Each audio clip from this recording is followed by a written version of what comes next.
Warahmatullahi wabarakatuh. Ada yang bisa dibantu? Ya Allah, aku akhirnya bisa ngomong sama Miss Juni. Oke, ada apa denganmu? Miss, ini aku kan ini masuk YouTube nggak? Yuk masuk no, wes mlebu dhewe kok. Oh iya.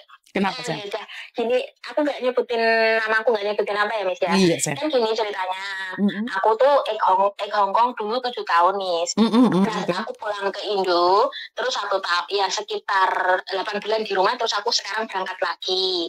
Nah, alhamdulillah yang dulu tuh sukses gitu loh. Nah sekarang itu baru mau nginjek 2 bulan.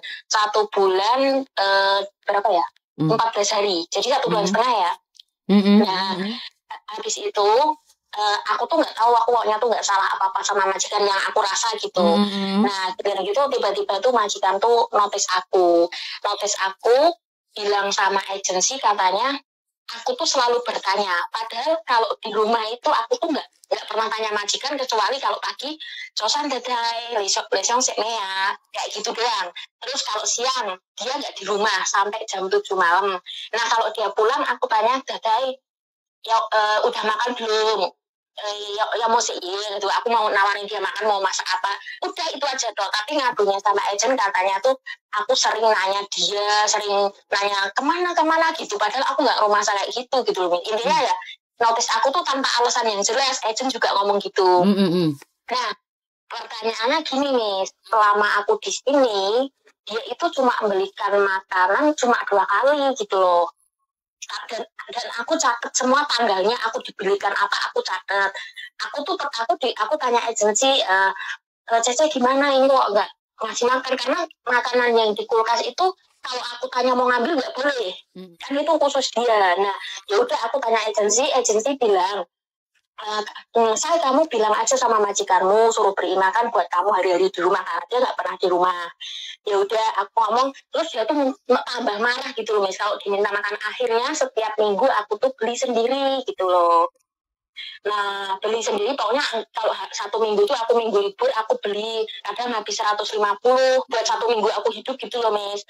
Terus setiap minggu aku kayak gitu. Nah pertanyaannya gini, Miss, apa kan ini nanti tanggal 21 insya Allah aku keluar dari sini, karena aku udah tanya sama dia, bahkan aku bilang, dadai apakah benar kamu sudah tidak menginginkan saya? Kalau memang benar, boleh nggak kasih saya kesempatan, saya minta maaf jika saya ada salah, boleh nggak, karena saya udah terlanjur di Hong Kong dan saya udah seneng kerja sama kamu gitu. Bahkan setiap malam pun saya mijitin dia, Miss, tanpa dia minta, saya menawarkan diri gitu loh, karena saya pikir dia itu orang tua kan. Nah dia juga mau dipijitin, bahkan kalau saya mijit itu kadang dari jam 6 sampai jam 8, kadang jam 6 sampai jam 9 malam. Itu saya tuh nggak merasa kok mijitin terus, enggak, maksudnya itu dengan senang hati gitu loh, Miss. Pokoknya aku ikhlas, terus aku gini, ya Allah kalau memang maksudnya masih boleh kerja di sini walaupun nggak tinggal kasih makan pun, aku nggak apa-apa, yang penting aku masih dia kerjaan, aku ada boleh part-time di luar gitu loh, Cek. Nah tapi kok sampai sekarang juga majikan tetap nggak mau gitu lah. Nah ini jadi bikin aku sakit hati gitu loh, Miss. Kira-kira kalau aku minta di saat mau keluar terus aku nunjukin semua resit minta uang makan, gimana menurut Miss? Salah nggak sih? Salah tidak salah sebenarnya, menurut pendapat saya kamu berhak menyuarakan isi hatimu. Tapi ingat, suara hati itu tidak semua orang harus tahu. Saat kita menyuarakan isi hati kita pada orang lain, resiko yang terberat adalah dia nulis surat jelek ke imigrasi. Walaupun majikan tidak bisa memblacklist. Lah ini lah, Dok. Yang paling mepet itu kan posisimu, toh. Paham nggak? Dengan kamu komplain apa yang kamu dapatkan, itu kamu harus mikir. Banyak yang orang gerusah-gerusuh, brak-brok, dan pada akhirnya yang menyesal kita. Benar nggak? Kalau saya pribadi, di akhir-akhir mau keluar dari situ, dibawa dalam doa. Di dalam doa itu, saya percaya semuanya akan berubah lebih baik lagi. Gini, jadi kalau saya kan gini, dari awal kalau ini maksudnya kalau ini memang kan karena udah dinotis, jadi saya gini, kalau saya memang udah datanya pulang, saya nggak mau kesini lagi. Maksudnya? Maksudnya udah nggak mau kerja di Hong Kong gitu, ya udah di rumah aja, nggak mau gitu. Oke, jadi kamu memilih perang, dan ingat saat memilih perang, dengan labor pun tidak hanya 1 hari, 2 hari, 1 bulan, 2 bulan. Itu tidak selesai. Apakah kamu sanggup dengan resiko itu? Iya juga sih. Kalau saya itu tidak akan ngompor-ngompori 1 atau ngompor-ngompori 2. Karena kamu harus tahu resiko tetap ada di kamu. Kalau saya setuju, Dok. Saya setuju sekali. Karena biar ngajar majikan dan tahu bahwa tidak main-main, tidak semua TKW itu bodoh. Tapi kamu siap nggak? Gini nih, sebelum pas saya masuk ke sini, pertama kali dia juga mewanti-wanti, kamu jangan pernah kabur dari rumah karena pembantunya yang sebelum saya datang kabur gitu loh. Kan tidak ada hubungan sama kamu, Dok. Kita berbicara tentang kamu. Iya, jadi aku mikirnya, wah ini benar-benar gimana ya. Tapi sekarang justru sakit hati sih, Miss. Jadi pengen minta, karena saya resit semua, bahkan tanggal apapun saya tulis semua gitu. Sebenarnya kalau saya masih di blog. Karena itu ya seperti yang saya katakan, Dok. Kamu menuntut, saya suka. Tapi apakah kamu siap dengan resikonya? Harus ditimbang nggak? Lamceng lamcoh. Karena itu harus lamceng cho. Lule orang ngomong gerudak-geruduk emosi, nuruti emosi sesaat. Ya, kamu hari ini tidak ingin pulang. Lah, suatu saat pingin pulang leh. Lah ngeluh pindo toh. Karena kita tidak tahu, nasib tidak tahu. Saya tuh ngajarin kalian ojo gerusah-gerusu, ojo ngambil keputusan karena panas. Saya lebih percaya wes usaha karo doa loh. Nanti pulang misalkan tanggal 21 tetap dikeluarkan ya keluar aja gitu ya. Menurut pendapat saya iya. Tapi kan kembali lagi, oleh kamu pingin menuntut, tuntut aja, Dok. Maksudnya bukan menuntut maksudnya saya bukan menuntut sampai ke KJRI atau labor. Saya ngomong sama majikan saya, iya, karena selamat. Harus, Dok. Kamu tetap harus ngomong, tapi pada akhirnya kalau ada resiko kamu siapkan gitu loh, maksud saya. Kamu pertama harus ngomong sama agenmu dan majikanmu. Saat kamu dikeluarkan itu kamu harus ngomong. Kamu harus ngomong. Tapi kelanjutannya seperti apa? Semakin lebih baik atau semakin lebih buruk, ya kamu sendiri yang nanggung. Saya itu banyak orang ngasih solusi, tapi akibatnya kan di kamu. Saat kamu terjadi masalah kan orang lain akan lari, Tondok. Iya, Tris. Ya Allah, sumpah, bener.